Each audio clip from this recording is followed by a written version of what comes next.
When a doctor looks at an MRI or a CT scan, they're not just seeing a picture, they're actually reading a language written in the mathematics of signals and systems. Today, we're going to decode that secret language and figure out how the invisible stuff inside a patient becomes a crystal clear image on a screen.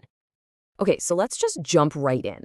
How does a machine take the incredibly complex three-dimensional reality of our bodies and somehow turn it into a flat, digital image that a doctor can use to save a life?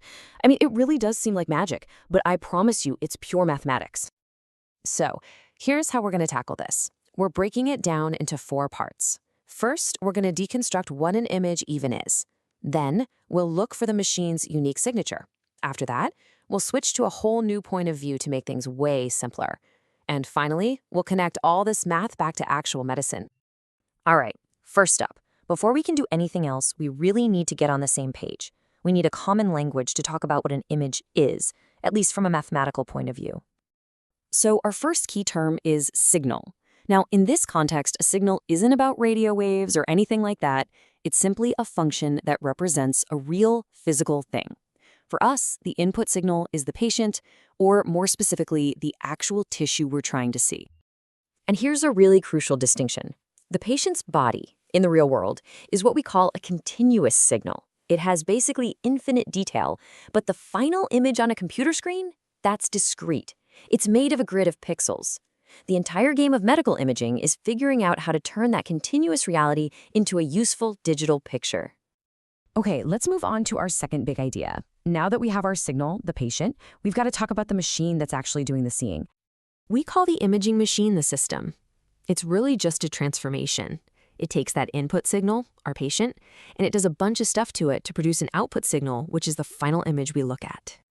So you can see the basic flow right here. The patient is the input, the machine is the system, and the image is the output.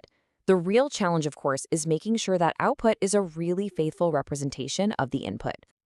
So how in the world do we figure out what the system is actually doing to the signal? Well, we test it.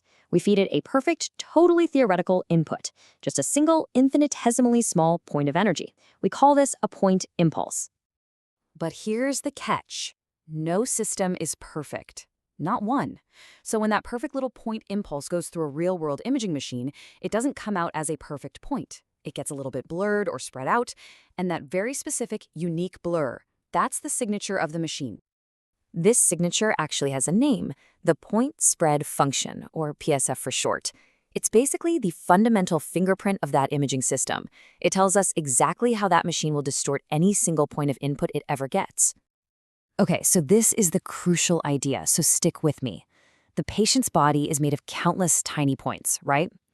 The system takes every single one of them and blurs each one with its own unique PSF.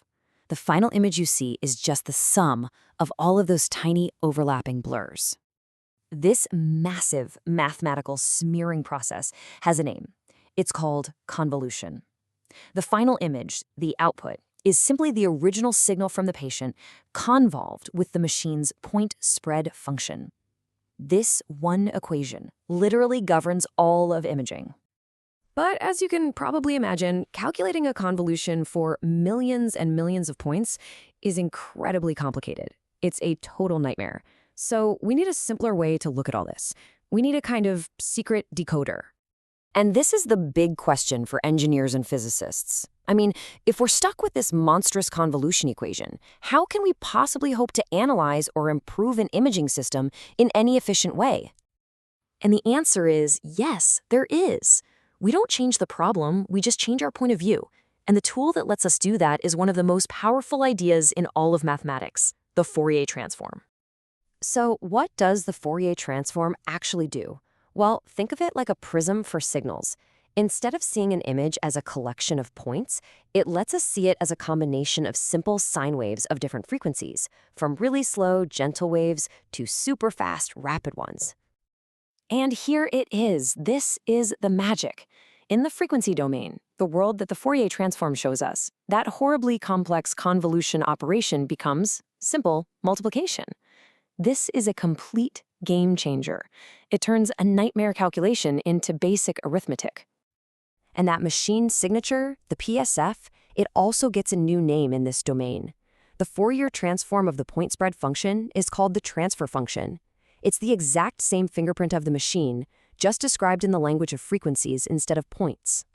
So let's bring it all home. How does all this abstract frequency math actually help doctors make better diagnoses? Well, the key is to understand what these frequencies mean visually. Low frequencies, those are the large, smooth, blurry parts of an image, the overall shape of an organ, for instance. High frequencies, that's where all the good stuff is, the fine details, the sharp edges, the little textures.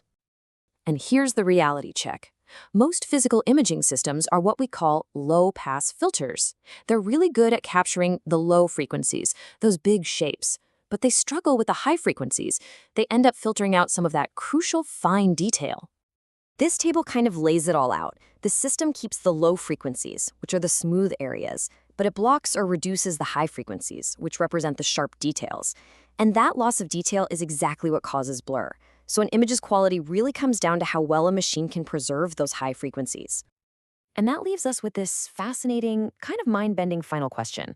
If every single medical image is a convolution, a blurring of reality by the machine's own signature, then how much of what a doctor sees is truly the patient, and how much is just the ghost of the machine itself?